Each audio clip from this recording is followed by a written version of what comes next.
ইসলামপুর উচ্চ বালিকা বিদ্যালয় অংশগ্রহণে আছেন অনুষ্কা বিশ্বাস একাদশ শ্রেণীর ছাত্রী এবং দিব্যাঙ্গনা দাস দ্বাদশ শ্রেণীর ছাত্রী। ইসলামপুর উচ্চ বালিকা বিদ্যালয় এবারে তাদের উপস্থাপনা রাখবেন শহরাঞ্চলে কঠিন বর্জ্য ব্যবস্থাপনা সমস্যা এবং সমাধান।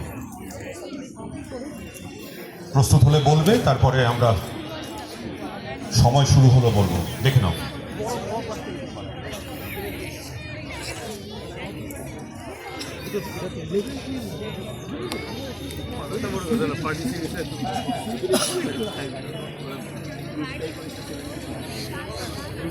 একদম বিজ্ঞানার স্যার হচ্ছে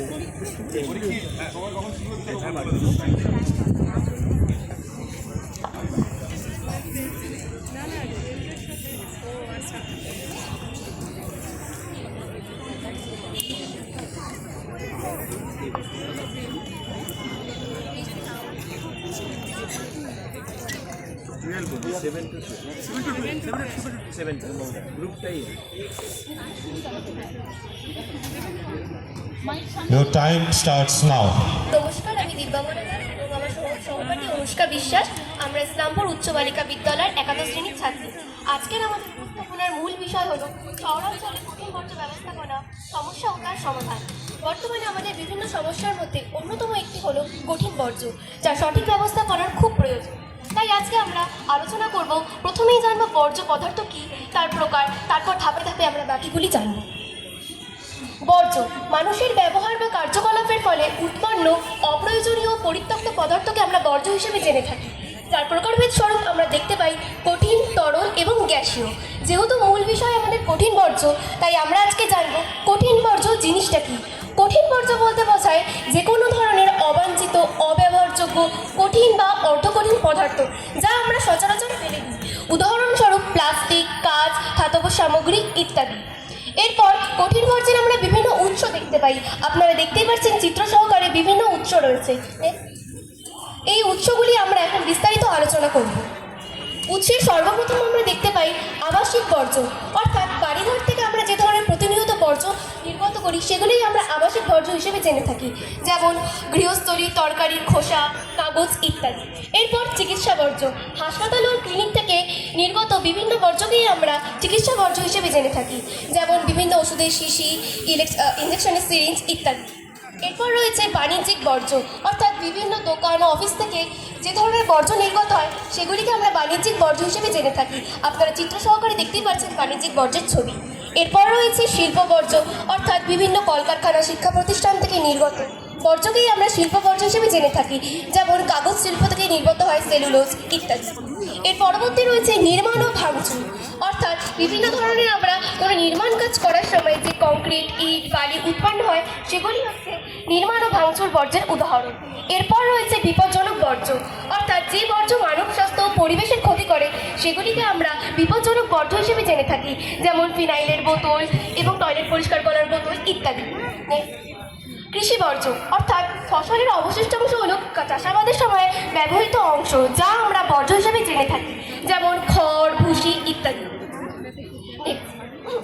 বর্জ্যের উৎসের মধ্যে অন্যতম একটি হলো ই ওয়েস্ট, অর্থাৎ ই বর্জ্য। ব্যবহার অযোগ্য বা নষ্ট হয়ে যাওয়া ইলেকট্রনিক ও বৈদ্যুতিক যন্ত্রপাতিকে ই বর্জ্য বলা হয়। উৎস হিসেবে আমরা জেনে থাকি পুরনো মোবাইল, ল্যাপটপ ইত্যাদি, এবং এগুলির উদাহরণ হিসেবে আমরা দেখতে পাই এগুলি। এরপর রয়েছে বর্জ্যের সমস্যা, অর্থাৎ বর্জ্য আমাদের পরিবেশে বিভিন্ন রকম সমস্যা সৃষ্টি করেছে। এই সমস্যাগুলির প্রথমেই আমরা দেখতে পাই অপর্যাপ্ত সংগ্রহ ব্যবস্থা, অর্থাৎ প্রতিনিয়ত যে বর্জ্য আমরা তৈরি করছি, সৃষ্টি করছি, সেগুলি সঠিকভাবে সংগ্রহ করা হয় না বলেই আজ আমাদের পরিবেশ দূষিত হচ্ছে। এরপর রয়েছে পৃথকীকরণের অভাব, কোনটি বিপজ্জনক, কোনটি জৈব ভঙ্গুর, কোনটি জৈব অভঙ্গুর সেগুলি আমরা সঠিকভাবে পৃথক করতে পারি না। এরপর রয়েছে অবৈধ ডাম্পিং, এই পৃথকীকরণের অভাবের ফলেই আমরা কোনো ফাঁকা মাঠ, খোলা জায়গা ইত্যাদি জায়গায় আমরা এই বর্জ্যগুলিকে ফেলে দিই। এরপর রয়েছে জনসচেতনতার অভাব, অর্থাৎ মানুষ আর সচেতন নয় বলে এই ধরনের কর্মকাজগুলি করে থাকে, যা আমাদের পরিবেশের জন্য খুব হানিকারক। এরপর রয়েছে প্রভাব, অর্থাৎ বর্জ্য আমাদের পরিবেশে সমস্যা সৃষ্টি করলেও তার প্রভাব আমাদের ব্যাপক বিস্তার করে, যার মধ্যে রয়েছে পরিবেশগত প্রভাব। প্রথমেই আমরা দেখতে পাই দূষণ, অর্থাৎ জল দূষণ, বায়ু দূষণ, মাটি দূষণ, এবং অন্যতম একটি দূষণ হলো দৃশ্য দূষণ, অর্থাৎ শহরাঞ্চলে দৃশ্য দূষণ একটি বড় সমস্যার সৃষ্টি করেছে। এরপর রয়েছে রোগের বিস্তার। কঠিন বর্জ্য ব্যবস্থাপনায় রোগের বিস্তার রয়েছে, যেমন ডায়রিয়া, কলেরা, টাইফয়েড ইত্যাদি। এতক্ষণ ধরে আমি এই ধরনের আলোচনা করলাম। এর পরবর্তী পার্ট আমার সহপাঠী আপনাদের সাথে আলোচনা করব।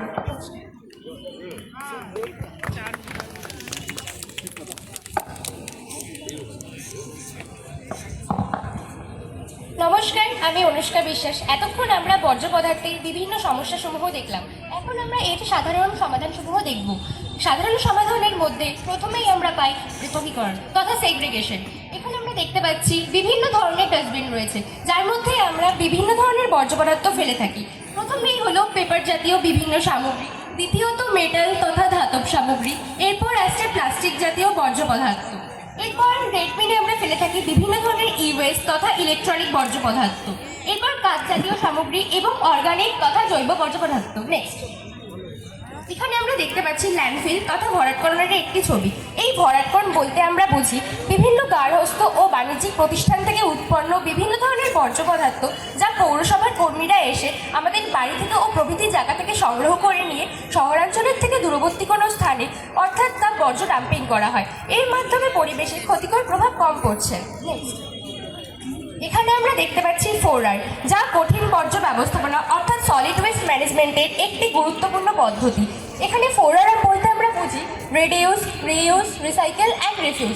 রিডিউস বলতে বোঝায় বর্জ্য পদার্থের হ্রাসকরণ তথা যত কম সম্ভব আমাদের বর্জ্য পদার্থ তৈরির চেষ্টা করতে হবে।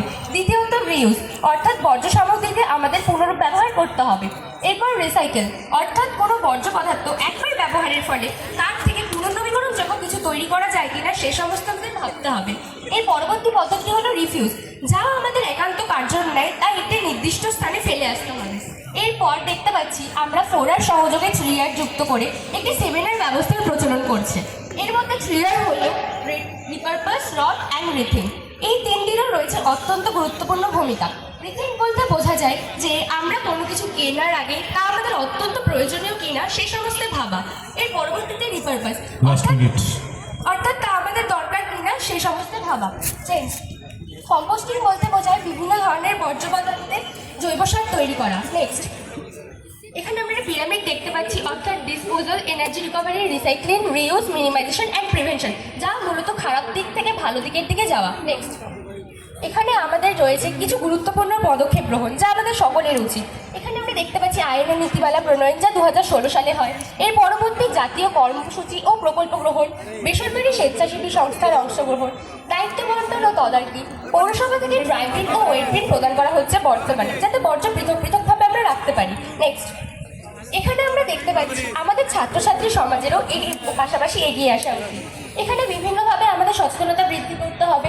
প্লাস্টিকের ব্যবহার সীমিতকরণ তথা কম যত সম্ভব পারি আমরা, পরিচ্ছন্নতা অভিযানে অংশগ্রহণ, বর্জ্য পৃথকীকরণের ভূমিকা, কম্পোস্ট তৈরিতে সহায়তা প্রদান এবং পরিবেশ বান্ধব নেতৃত্ব গড়ে তোলা। সময় শেষ হলো, এবারে প্রশ্নোত্তর পর্ব।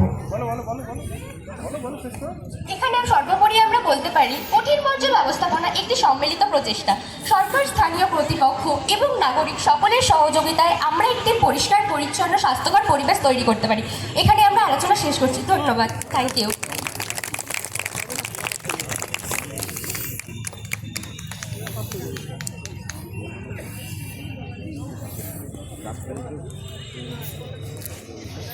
অনুষা এবং দেবগণের উপস্থাপনা খুবই ভালো হয়েছে।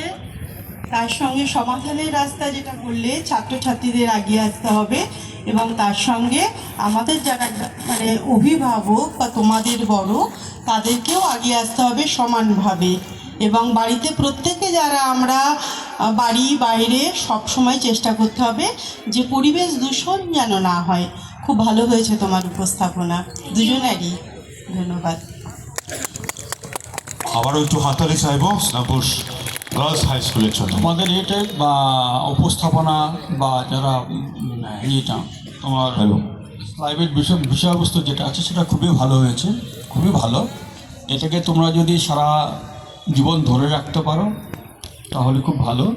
একটা প্রশ্ন এখানেই করব, যেটা হচ্ছে একজন নাগরিকের কর্তব্য কী আছে যাতে তোমার কঠিন বর্জ্য ব্যবস্থাপনার সমস্যা সমাধানের জন্য কি কর্তব্য আছে নাগরিকের? একজন সাধারণ নাগরিক নাগরিক হিসেবে যে আমাদের প্রতিনিয়ত ঘরবাড়িতে যে সমস্ত বর্জ্য উৎপন্ন হয় তা পৌরসভা থেকে যে সমস্ত ড্রাইভিং ওয়েবিন দেওয়া হয়েছে তাতে আমাদের ফেলতে হবে। রোজ সকালে পৌরসভা থেকে গাড়ি আসছে, সেখানে বর্জ্য পদার্থ ফেলতে হবে। আমাদের অত্যন্তই গুরুত্বপূর্ণ যে আমরা যেন যেখানে সেখানে যত্রতত্র কিছু না ফুট করে ফেলে দিই, একটি নির্দিষ্ট অঞ্চলেই যা ফেলা হয়। তার সাথে আমি একটা কথা বলতে চাই, আমরা যেহেতু ছাত্রছাত্রী তাই আমাদের এখন থেকে মাথায় রাখতে লাগবে যে আমাদের বিদ্যালয়গুলিকে নোংরা করা চলবে না। অর্থাৎ এই যে চিপসের প্যাকেট, বিস্কুটের প্যাকেট, এগুলো আমরা সচরাচর মাঠে ফেলে দিই। এগুলিকে আমাদের নির্দিষ্ট কোনো ডাস্টবিন হোক বা কোনো একটা জায়গায় ফেলে সেগুলিকে আবার পৌরসভা থেকে যে গাড়ি আসে তার মধ্যে প্রদান করতে লাগবে। এতে আমাদের দেশও স্বচ্ছ থাকবে এবং আমাদের বিদ্যালয় স্বচ্ছ থাকবে। খুব ভালো বলেছো, কিন্তু এর সাথে একটু অ্যাড করবো, সেটা হচ্ছে যখন তোমরা ওই বর্জ্য পদার্থগুলো ফেলবে তখন দুটোকে আলাদাভাবে ফেলতে হবে যাতে মিক্স না হয়ে যায়। অর্থাৎ যেটা খুব তাড়াতাড়ি ডিকম্পোজেবল যেটা হচ্ছে, তাড়াতাড়ি পচনশীল, সেটাকে আলাদা করতে হবে, আর যেটা অপচনশীল সেটাকে আলাদা করে ফেলতে হবে। ঠিক আছে, ধন্যবাদ। ইসলামপুর গার্লস হাই স্কুল, সুন্দর উপস্থাপনা। হাততালি কম হচ্ছে কিন্তু এতজন রয়েছে এখানে। একেবারে তাই উৎসাহিত করবো আমরা ছাত্রছাত্রীদের এভাবেই।